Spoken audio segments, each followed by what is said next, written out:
about to get started, y'all. We about to get started, man. We about to get started.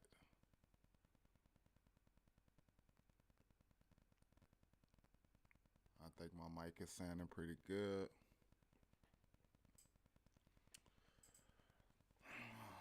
Just got off work. I gotta get this in.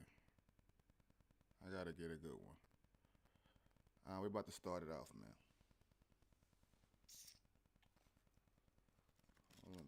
Hold on up.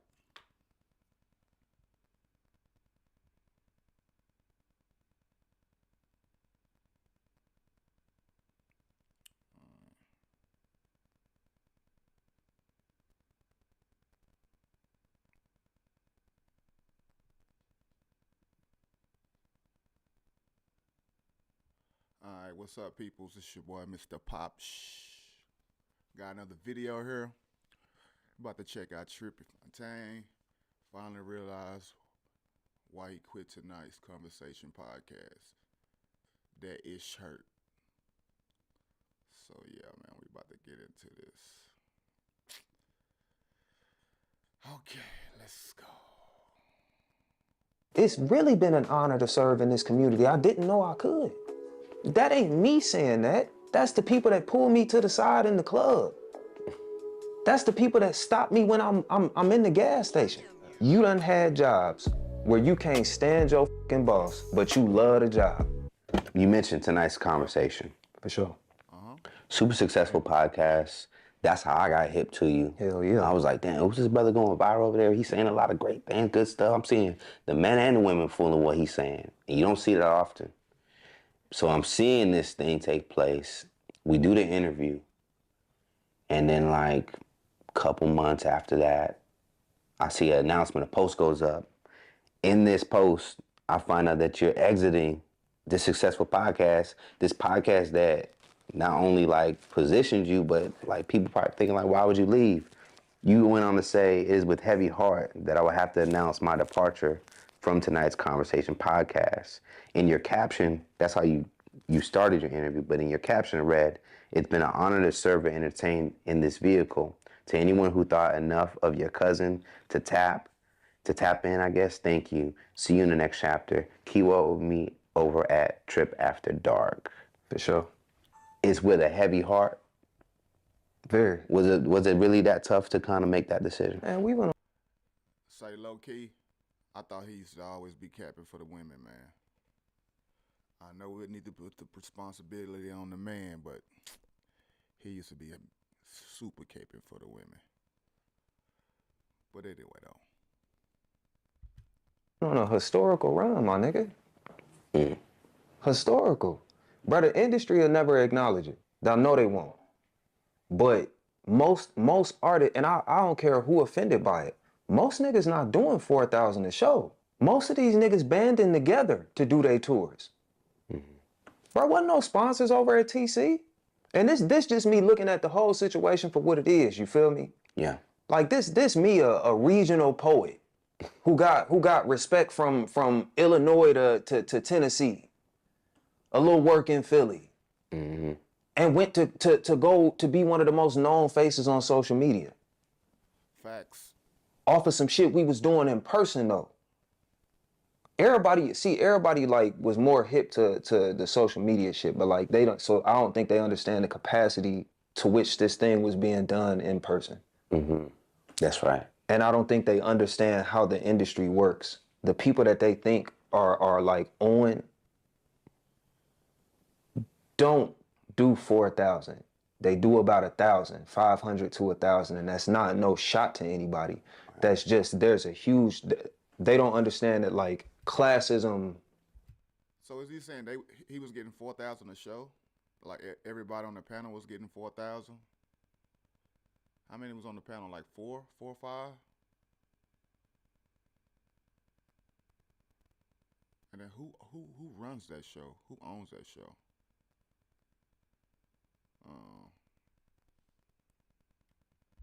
And class follows it through every industry. And I know I'm getting long-winded on this, but what I mean is that there's a huge gap between middle class and upper class, and that exists in the NBA. That everybody on the team doesn't get a $20 million contract. You're talking about Talent tiers. Not even talent, payment tiers. Copy. Numbers. What I mean is that, like, we doing 4,000. Most of your favorite artists, if they're not A-listers, if they're not the Beyoncés, if they're not the J. Coles, they not, and you not filling arenas, you doing 500. The gap is that wide. It's that fucking wide. And we was climbing as indie. We didn't have no sponsors. It wasn't nobody putting up bread for that. Wasn't nobody stamp on that. Bro, we went on a historical fucking run. Again, all the long win is just to say that, like nobody in this short span of time did what the fuck we did.